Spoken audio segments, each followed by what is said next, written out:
5, 4, 3, 2, 1. Broadcasting live from the Newsmax studio in New York City. A fusion of politics, commentary, entertainment, and sports. Steve and his team bring you the latest news and opinion now. Here is Steve Malzberg. I like Steve. Steve and I have known each other a real long time, but I'm not Steve. I'm Rob Astorino, Westchester County Executive in beautiful Westchester County, New York, the home of the Clintons. That's right. Those are my neighbors. And Andrew Cuomo. That's right. So in 2-1 Democrat Westchester, when they said it couldn't be done, I won by 13 points in 2009 and just got reelected by being a Republican and conservative, cutting property taxes, cutting expenses, and just being what we're supposed to be in public office, and that is making sure we don't spend more than we have. So that's why I'm running for governor in New York, and I'd love to have your support in any way, shape, or form. Go to robastorino.com and learn more about what I stand for and how we're going to beat Andrew Cuomo and upset the world. And it can be done, certainly, in this political climate and in this year. And boy, does it need to be. But first, we've got to talk to John Fund, a friend of mine, Newsmax contributor, National Review columnist, and author. So, John, you're in Southern California. I hear you're in San Diego, huh? Yes, it's beautiful, but I can't wait to get back to New York. When's it not beautiful in San Diego, John? That's right, perfect weather. So what's not beautiful is really what's going on in Mississippi with this primary. It got a little ugly. First of all, though, explain, because Thad Cochran wins the primary in what's called an open primary, which I never understood. If you're going to have an intra-party primary where people in that party is going to decide who their nominee is going to be, I never understood why some states, we do not do it in New York here, but why some states allow anyone to participate, and so you can have real outside forces or the other party determine who wins that primary. So talk a little bit about what the system is like in Mississippi, then we'll talk about the specifics. Well, actually, it's not an open primary. It's a partially closed primary. If you vote in the Democratic primary and there's a runoff, because no one gets 50% of the vote, that's the rule in Mississippi, you can't participate in the other party's primary. So the controversy in Mississippi now is two things. One, did the Cochran people use underhanded, sort of objectionable tactics in convincing Democrats, liberal Democrats, to vote in the Republican runoff? And two, did they also convince people who had already voted in the Democratic primary to vote in the Republican runoff? That's illegal, and those votes should not be counted. A lot of this stuff is totally unenforceable because it gets into intent of a voter. Well, correct? no, it's not. It is enforceable. If you voted in the primary, that's a matter of public record. Now, Yeah. there's a separate law that says if you're voting in the Republican primary, you're supposed to have expressed an intent to vote for the Republican candidate in the fall, in the November election. But as you say, that's unenforceable. Yeah. You can't be a mind reader. Right, exactly. You can change your mind at any point. So what's going on in Mississippi right now? Is there blowback against Cochran? Oh, let's just say there's a civil war going on right now. I mean, you've had 3 counties deny the McDaniel, he's the challenger to Cochran, deny his supporters the right to examine the voting records because they're trying to look for Democrats who illegally voted in the Republican runoff. They literally are saying you can't look at the records. You know, we don't have any stinking records for you to look at.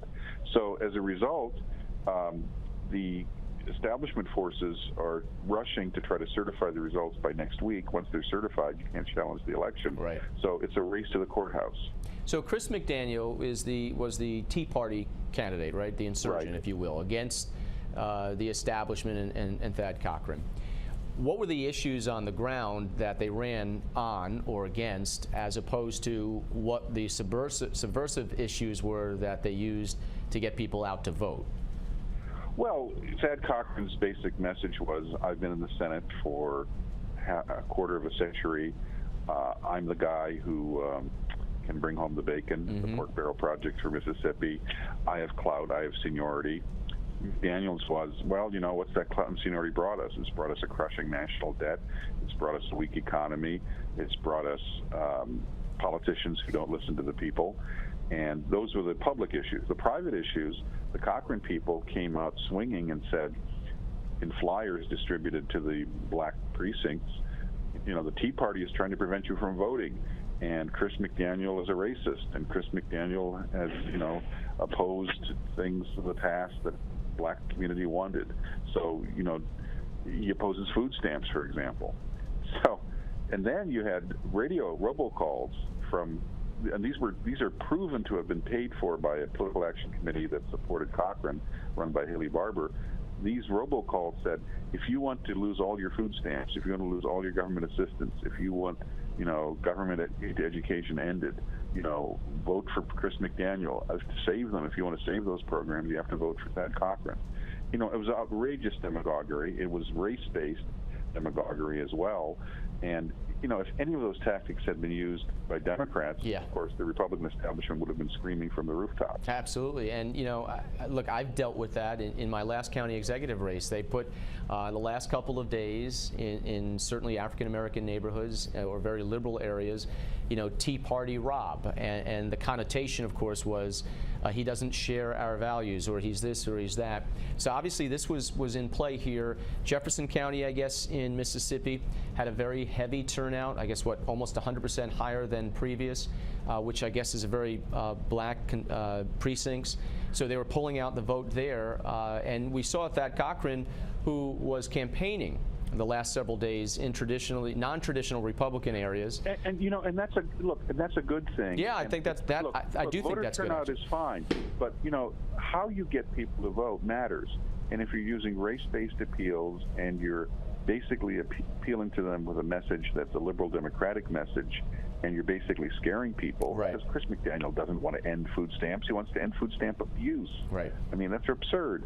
So if you're using those tactics, you're basically descending to the level of Al Sharpton, and we all know what that level is like, and it's not the level of discourse in politics we want. Look, I think for the Republican Party to grow, we have to go to non-traditional Republican areas. We have to go to African-American neighborhoods and talk about our principles. Be proud of. Right, exactly. The way we should be proud of our principles and what our party stands for, and let people of all different stripes hear the message that is not going to be filtered through, as you said, the Al Sharptons or the MSNBCs or President Obama or the Democratic National Committee machine, et cetera. And I think that's what they fear the most, is us taking our message to areas where they don't want us to go, because it might be very receptive. But what happened here on this flyer that was handed out, it had what was supposed to have is who paid for it. None of that is on there, and now it's basically unenforceable. So, the law. Right. Let's go from Mississippi, let's go to the Justice Department and what's going on with the IRS and all this other mess right now. The IRS obviously is in shambles.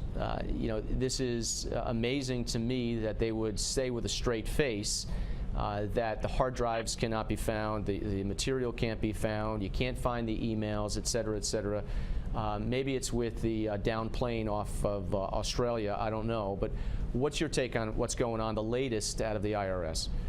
Well, there's a smell test, and the American people have pretty good noses. Yep. The latest Fox News poll says 12% of the American people believe the IRS's version of reality. 12%. I mean, that's basically lower than even Congress's approval rating. So that's pretty bad. So no one believes the IRS. Obviously, the answer is a special prosecutor. Mm-hmm. Eric Holder refuses to appoint a special prosecutor.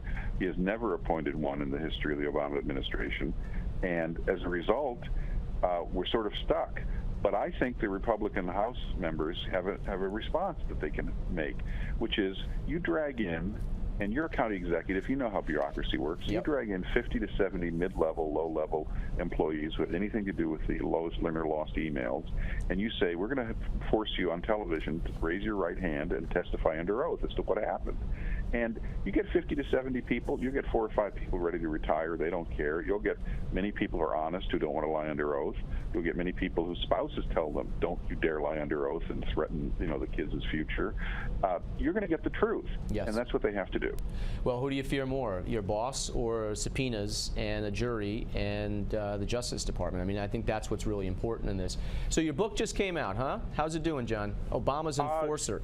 It's doing very well. I've gotten, everybody's done it. Drudge put it up on his website. Rush has discussed it. And the key is we're not alone. We're not alone as conservatives worrying about the Obama administration's overreach of executive authority.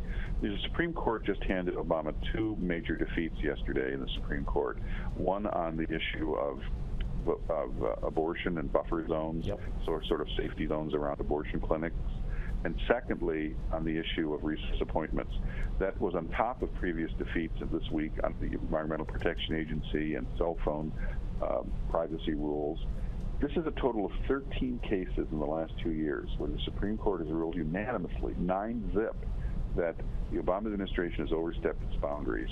And this includes two of Obama's own appointees, Sonia Sotomayor and Elena Kagan, who was Obama's own number 3 official in the Justice Department. Well, John, I wish you luck with the book. I'll wait for it in the mail, signed copy by John Fund himself. You'll get one. Okay, good. And the book is Obama's Enforcer, Eric Holder's Justice Department. Well, I'm certain it's going to be a good read. So, John, thank you very much. Look, up next, how we doing? That's what Ed Koch used to say. How's the economy doing in the United States? How's it doing where you are? We'll talk to a professor of economics at UCLA, Lou Ohanian, as we come up next on Newsmax TV.